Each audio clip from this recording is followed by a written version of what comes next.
All right, folks, now before we get to General Keane, I want to celebrate April 18th, 1988. All right, April 18th, 1988. Why? Because on that day, at the direction of President Ronald Reagan, U.S. warships and aircraft sank 6 Iranian Navy ships and also took out 2 Iranian oil platforms that were also used as command and control radar sites. I'm relying here from a good news report published by the Los Angeles Times. Mr. Reagan called it a measured response to renewed Iranian mining of the Gulf that damaged a U.S. frigate. Okay? Mr. Reagan said, and I'm going to quote directly, "We've taken this action to make certain the Iranians have no illusions about the cost of irresponsible behavior. We aim to deter further Iranian aggression, not provoke it." And the late president added, quote, "They must know that we will protect our ships, and if they threaten us, they'll pay a price," end quote. Now, some military analysts at the time said that on that one day, Reagan took out essentially half the Iranian Navy. And remember, the Reagan action was taken in response to renewed Iranian mining of the Gulf that damaged a U.S. frigate. Today, U.S. military assets in the Middle East have been taken 165 hits from Iran or Iran-sponsored terrorist groups.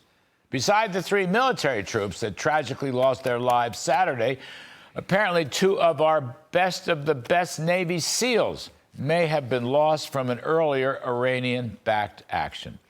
80 U.S. service members have received injuries since October 17th, plus reportedly more than 40 injured Saturday night. And still, the Biden administration has refused to strike directly back at the Iranian puppet masters and paymasters. Appeasement, not deterrence, continues to reign over Biden foreign policy. Now, here is another date, January 3rd, 2020. President Donald Trump directed U.S. military to take out Qasem Soleimani, the leading Iranian terrorist mastermind, and he did it through a drone strike near the Baghdad airport.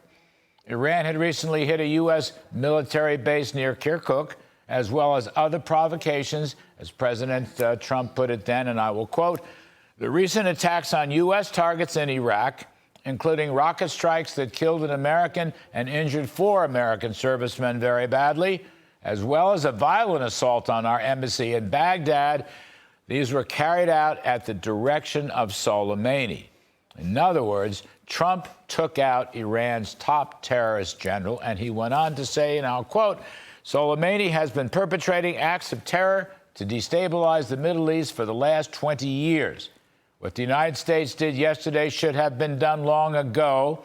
We took action last night to stop a war. We did not take action to start a war," end quote. And recall, please, there were a lot fewer than 160 Iranian-backed attacks on U.S. military assets back then. Military history is very important. President Biden should read up on it. Appeasement never works. For quite some time, Iran has escalated a Middle East war, as throughout all history, appeasement again failed. Will Joe Biden ever learn? And that is my riff.